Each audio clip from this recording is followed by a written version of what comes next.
제가 여러 번 자랑한 것 같이 제가 이제 국가대표 테니스 선수들을 며칠 키웠어요. 그리고 뭐 물론 국가대표가 안 된 선수 중에서도 아주 훌륭한 선수들이 많이 있습니다. 그런 이제 오랫동안 지도자 생활을 한 20년 정도 했는데요. 그게 이제 처음에 저는 기계추주를 했고 뭐 그렇게 기계추도 잘한 것도 아니고 늦게 시작해가지고 잘 못하는 선수였지만 전국체전은 꽤 오래 나갔어요. 48회부터 52회까지 나갔으니까 꽤 오랫동안 나간 거죠. 뭐 운동을 했다는 얘기죠, 말하자면. 그리고 체육대학을 들어가서 체육교사를 하면서 발령을 받았는데 첫 발령지가 테니스를 하는 학교예요. 저는 뭐 구기 운동을 잘 못하는 체육인인데도 불구하고 맡아가지고 뭐 키도 작은 사람이 와서 뭐 테니스도 잘 모르고 그러니까 참 과시를 많이 받았어요. 그리고 여러 가지 그런 일을 당하다 보니까 내가 과연 여기서 그냥 주무자 노릇만 할 것이냐, 진정한 감독 생활을 할 것이냐 했을 때 저는 성격상 그냥 주무자, 뭐 그냥 학생들 뭐 출전비나 대주고 서류 정리나 하고 이런 것을 하는 사람은 못 되고 직접 감독으로 지도자로 코치들이 하는 걸 잘 보고 제 밑으로 지나간 사람이 6명이나 되니까 뭐 그들한테서 많은 걸 배웠죠. 선수들 지도하고 뭐 오랫동안 하다 보면 뭐 식당계 3년에 라면을 끓인다고 그러다가 이제 워낙 제가 열심히 하게 되니까 학교에서는 교장 선생님이 저를 철석같이 믿으시고 그때 당시에 이제 닉 볼리테리라는 분이 미국 마이애미에 있는 세계 3대 코치 중에 한 분을 대한테니스협회에서 우리나라 선수들이 너무 성적을 못 낸다 해가지고 지도자들을 이제 교육시키기 위해서 아주 많은 돈을 들여서 그분을 초빙해가지고 이제 강습회를 일주일 동안 했어요. 일주일 동안 했는데 고등학교 교사는 수업을 해야 되는데 누가 보내줍니까, 학교에서? 근데 교장 선생님이 제가 뭐 그 얘기를 어떻게 아셨는지 자진해서 가라는 거예요. 왜 그랬냐? 그때 당시에 고3 학생 하나가 아주 학부모가 매일 와서 교장 선생님을 괴롭히고 그랬어요. 정보를 먼저 알아가지고 학교는 모르는데 그렇잖아요. 시골에 학교 있는 학교에서 서울에서 일어나는 그런 테니스 정보를 잘 모르잖아요. 근데 그런 걸 어떻게 잘 알아가지고 와서 자꾸 괴롭히니까 이거 당신이 가서 교육을 받아가지고 그 정보통을 잘 알아가지고 그쪽 학부형들을 꼼짝 못하게 만들어라. 그러나 저는 좋죠. 그때는 수업을 대신하는 때도 아니었어요. 가면 그만인 거예요. 가면 그 수업은 그냥 다른 사람이 대신해야 되고 뭐 그런 시대였거든요. 지금은 내가 출장을 갔다 오면 나중에 다 그걸 보강을 해야 돼요. 그렇지만 그때는 그런 때가 아니었어요. 일주일 동안 가 있었어요. 보니까 고등학교 교사는 저밖에 없더라고요. 전부 대학 감독, 국가대표 감독, 실업팀 감독, 대학 감독 이런 사람들만 와 있어요. 50명하고 같이 이제 교육을 받았는데 그분도 역시 깜짝 놀란 게 그분도 역시 변호사 출신이야. 선수 출신이 아닌 거예요. 그러니까 좀 호감이 가는데 그분이 가르치는 것에 큰 감동을 받았어요. 그 50명 중에서 유일하게 저만 그분의 수제자가 된 것 같아요. 내 느낌에. 다른 분들은 계속 질문을 해. 기술적인 것만 물어봐요. 그분은 기술적인 것은 전문 테니스 한 사람들한테 물어보고 그러면 그건 간단하게 배울 수 있는 거잖아요. 폼이 어떻고 뭐 이런 기술적인 거는. 그분은 그런 걸 말씀하는 게 아니고 열정을 가지고 아주 열정적으로 지도하라. 이런 걸 가르쳤어요. 그걸 일주일 동안 교육받으면서 정말 감동이 오더라고요. 그래서 제가 그분한테 교육을 받은 다음에 선수를 우선 어릴 때 기술이 부족한 기술 훈련을 제대로 돼 있지 않은 선수들은요, 나이가 들어서 다시 열심히 한다 해도 한계가 있어요. 도저히 안 되는 거가 있습니다. 제 말을 명심하셔야 될 것입니다. 예를 들어서 5살에 시작한 선수가 100%라고 한다면 7살에 시작하면 95% 떨어져요. 그 다음에 9살에 시작하면 90%밖에 따라갈 수가 없어요. 이미 10%는 도저히 못 따라가는 겁니다. 조코비치 선수가 하는 걸 가만히 보세요. 나이를 불문하고 뭐 그 사람이 지금 체력이 더 좋아서 볼을 잘 치겠어요? 그 사람보다 체력 좋은 사람 많고 키도 더 크고 근력도 훨씬 더 좋고 순발력도 좋은 사람이 많아요. 하지만 조코비치가 가장 전적을 많이 세우는 이유는 기술이 좋기 때문이죠. 상대방이 서브를 리턴을 제일 잘하잖아요. 그것만 봐도 그 사람이 기술이 좋구나 하는 걸 알 수 있잖아요. 그러니까 기술이 우선이다. 그래서 우리 이제 체육계에서는 선체력 후기술 이런 걸 주장할 때 저는 거꾸로 했어요. 역발상으로 선기술 후체력이다. 체력은요, 그때 88 올림픽 때 2002년 월드컵 때 그 시딩크 감독이 우리나라 선수들이 기술은 별로 부족하지 않는데 체력이 부족하다 해가지고 세계적인 특수훈련, 특수체력훈련 훈련사들을 불러가지고 트레이너를 불러가지고 갑자기 엄청난 훈련을 시켰어요. 그 훈련이 금방 올라가거든요. 그래가지고 뭐 스페인도 잡고 그때 포르투갈도 이기고 정말 대단했죠. 작전도 잘 세우고 해가지고 이겼잖아요. 그래서 저는 기술이 우선이라고 생각합니다. 그래서 뭐 선수들 지도할 때 뭐 운동장을 몇 바퀴 뛰고 그럴 시간이면 이렇게 백보드 쳐도 많이 뛰어야 돼요. 그 정도만 해도 체력 훈련 다 됩니다. 그 어린 학생이 이 백보드를 치거나 기술적인 훈련을 하는데도 체력이 굉장히 소모가 돼요. 그런데 그때 굳이 조그만 어린애들한테 띠물 찍히게 하고 뭐 이래가지고 체력을 한다는 거는 어리석은 생각입니다. 우선 기술이 장착이 돼야만 그 다음에 이제 체력이 부족할 때 체력 훈련을 하지만 체력 훈련은 중3 이후에나 하는 것입니다. 그래야만 이 근골이 망가지지 않아요. 그 전에 충청북도 선수들이 항상 소년체전에서는 다 우승을 했는데 그 선수들이 국가대표가 됐느냐? 안 됐어요. 그 이유가 뭐냐?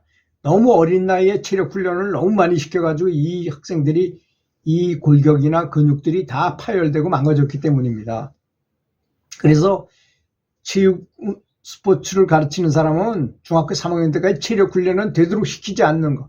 저는 국가대표를 키우면서도 중학교 때 3년 동안 제가 뭐 코치도 있었지만 주로 제가 많이 지도를 했어요. 코치 나중에 그만두고 뭐 그런 일도 있었고 해서. 근데 체력 훈련이라는 건 딱 한 가지만 시켰어요. 그때는 이제 이 케미컬 코트가 아니고 크레이 코트였거든요. 그 모래, 그거 쓰는 거. 테니스장 옆에를 쓰는 것만 그 준비 운동으로 그거 빗자루질을 하는 것만 시키고 그 위에는 체력 훈련을 하나도 안 시키고 왜? 내가 볼 대주는 것만 해도 엄청나게 힘들거든요. 근데 굳이 체력 훈련을 시킬 필요가 없다고 생각했어요. 그랬더니 그 선수들이 나중에 기술적으로 워낙 뛰어나니까 결승에 가서도 6대 0으로 이길 때도 있어요. 우리 선수끼리 결승하고 막 그랬습니다. 그렇게 하기 위해서는 참 연구를 많이 했죠. 그렇게 하기 위해서는 테니스는 가장 중요한 기술이 포핸드입니다. 백핸드를 아무리 잘 치는 사람도 많지만 백핸드 가지고 그렇게 공격형으로 치기가 좀 어렵거든요. 그래서 포핸드 강타 훈련을 많이 해야 된다고 생각하고요. 그래서 이제 백보드에다 강섭을 넣고 날라오는 걸 20번을 강타를 시킵니다. 실수하면 아주 혼나게, 아주 호되게 그렇게 야단치면서 그렇게 훈련시키고 소리 질러가면서 옆에서 열정적으로 해야 된다. Come on, excellent 하면서 칭찬도 해가면서 이렇게 해야 되는 것이죠. 그냥 가만히 서가지고 저 멀리서 그냥 똑바로 해 임마 뭐 이런다고 되는 게 아닙니다. 진짜 옆에서 정말 선수들과 같이 하는 것처럼 아주 열정을 가져야지만 효과가 있는 것이라는 거죠. 그게 릭 볼리트리시한테 배운 겁니다. 두 번째는 지도자가 공을 던져줄 때 빠르게 포핸드로 한번 그리고 약간 백쪽으로 볼을 대주면서 그걸 돌아서 치게 만들어요. 그러면 이 선수가 그러면서 빨리 대주는 거야. 그러면 이쪽에 가서 하나 치고 돌아서서 이쪽에서 쳐야 되고 또 이쪽에 하나 치면 또 이쪽 돌아서서 발을 움직여서 여기서 쳐야 되고 또 이쪽으로 올라오니까 또 쫓아가야 되고 계속 움직이면서 볼을 치게 합니다. 테니스는 가만히 서 있는 사람한테 치는 어리석은 사람은 하나도 없어요. 언제든지 사람이 없는 곳으로 쳐.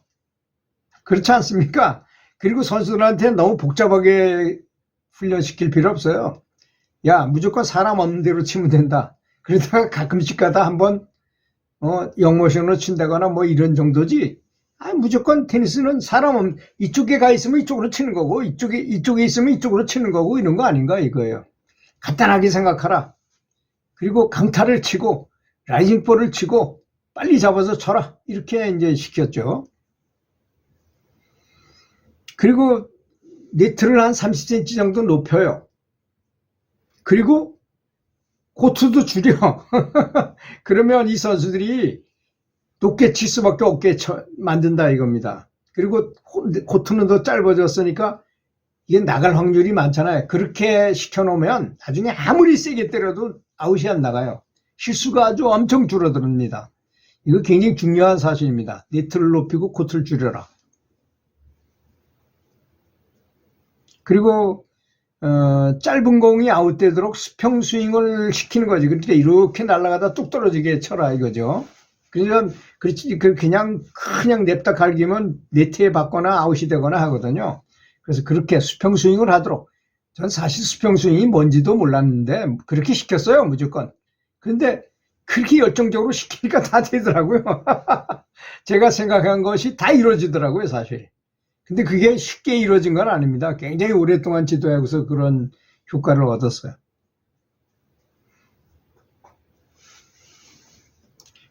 또 많이 시킨 건 뭐냐, 잠발을 무조건 다다다다닥 6발을 움직이고 최소한도 5발 이상 움직이고 볼을 치게 만들었어요. 제자리에서도 쳐도 되는 볼도 뒤로 갔다가 앞으로 들어가면서 쳐라. 왜? 이게 작용과 반작용의 법칙이잖아요. 작용과 반작용의 법칙이 뭡니까?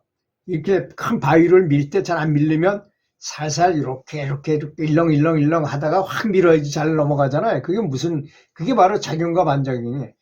이건 작용은 움직이지 않으려는 게 이거의 돌의 작용인데, 이걸 움직이게 하려면 살살 움직이다가 확 밀면 살살 움직이는 작용을 하게 만들어 가지고 확 밀면 잘 넘어가는 것 같은 그런 원리인 것입니다.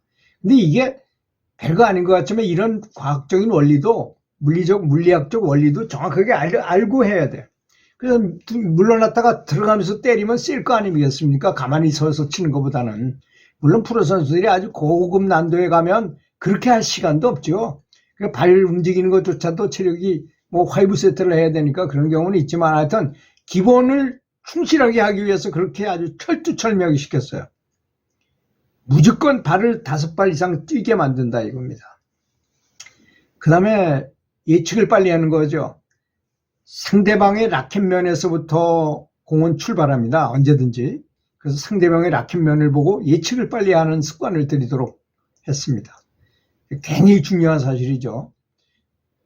7번째는 공을 앞에서 맞춰 강도를 크게 높이고 되도록 뛰어오르자마자 라이징볼을 뛰어오르자마자 때리게 만들었어요. 그러다가 이제 복식을 할 때면 또 한 템포 늦춰요. 그러면 전이가 움직이지도 못하고 꼼짝도 못하고 그대로 당하는 거죠. 그리고 워낙 스트로크가 좋으면 상대방이 들어와 봐야 다 중앙으로 발밑으로 치면 다 빠집니다. 그럴 정도 돼야지만 잘하는 사람이란 소리 들어 선수들 사이에서도 선수들도 존중하는 선수가 되는 것입니다. 그 다음에 공을 치고 난 다음에 반드시 뒷발을 앞으로 갖다 놓고서 다음 볼을 준비할 수 있도록 준비 자세를 철저히 하도록 해야 되는 것입니다.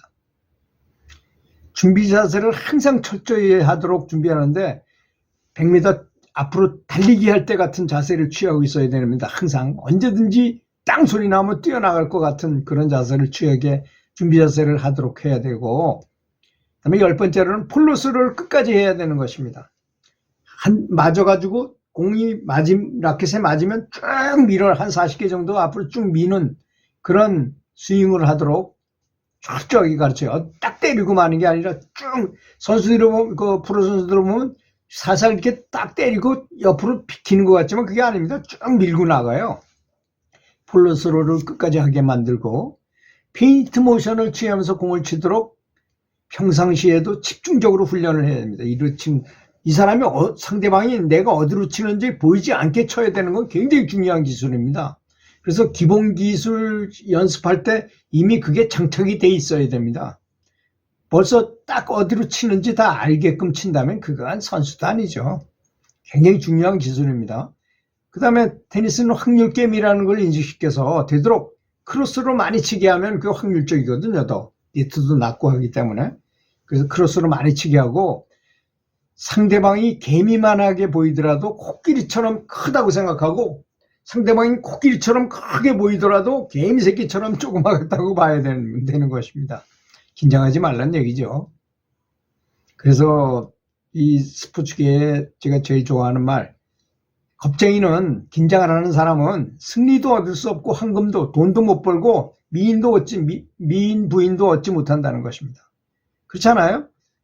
부쩍 어른 남자를 어떤 여자가 좋아하겠어요? 또 항상 긴장하고 있는 사람이 사업에서 돈이나 잘 벌리겠어요? 늘 기분 좋고 항상 싱글벙글하는 사람이 다 잘 되기 마련 아니겠습니까? 다음에 15번째, 내가 힘들면 상대는 더욱더 힘든 법이라는 법칙을 알아야 된다는 것입니다. 긴 시간 들어주셔서 감사합니다. 많은 도움이 되길 바라겠습니다.